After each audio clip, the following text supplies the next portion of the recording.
I had to talk to my accountant today, and I had to teach her about taxes. So I know that I need to find someone new as soon as humanly possible. Let me tell you what happened. I have a tax problem right now, and I have a lady who files my taxes.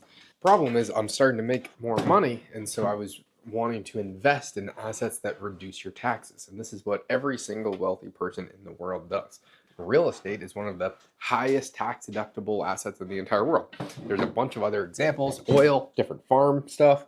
There's so many different options for you. But what you really need to do is just know the tax code and understand a lot of these things. And so I was asking this lady who just files my taxes, I was saying, hey, this year or this summer, I'm looking to buy like a 20 to 30 unit apartment complex, maybe substantially more. I want to do that to offset my current active income.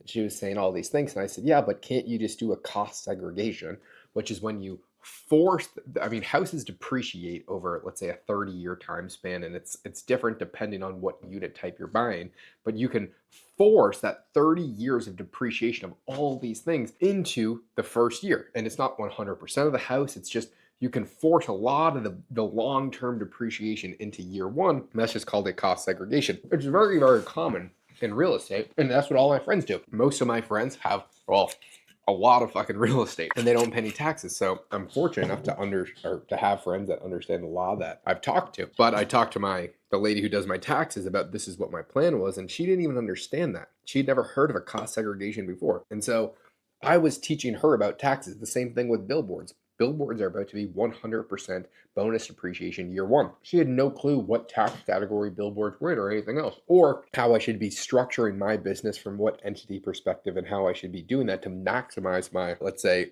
business expenses in any degree possible. Why? Because she helps W-2 employees file their taxes, not business owners. And this is the importance of having specialists for everything that you do. Like, just because I know a little bit about the tax law, I mean, one of our clients has one of the biggest tax firms in the entire world, but there's a big conflict of interest. If I have a client and he does my taxes as well as I have him as a client, there's just too much conflict of interest there. So I talk to him for tax advice, but I don't talk to him. I mean, I don't have him as my CPA. That being said, I need to find a tax strategist who really has me on top of this stuff because it's so important, especially when you're scaling your business and all these other things. As well as I was telling her about a new business that I was starting with Cade, my roommate in Arizona, where we're going to be buying these real estate entities out of. And I was telling her about the legal structure that we want to do for it for maximum asset protection, which is very, very common. You want to protect your assets.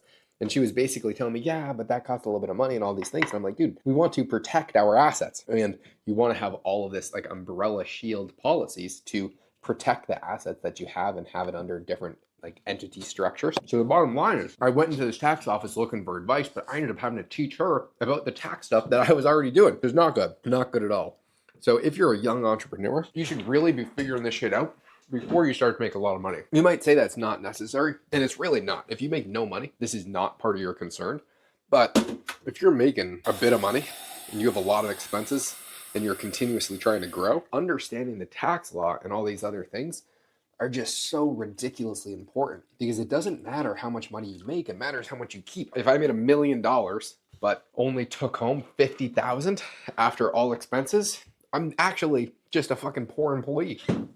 And so that's not what you want. You got to figure out how to maximize this stuff. And I don't know. I mean, I'm learning this stuff every single day as we go. And I'm really learning it a lot better. And so I know only the really basics of basic stuff that I know other people doing, and I ask questions and I'm curious and I'm trying to learn. But this lady's full-time profession. So bottom line is I need to find someone new for that. And that's just one aspect of my life. There's so many other things that I know, like really my bookkeeping and all these other things that need to get squared away that I understand the importance of, but I put in the back burner because I'm focused on doing what business is, just fucking making more money and producing more value. The unfortunate thing is all this other stuff is really important, which is why finding really good people is actually part of the most important part.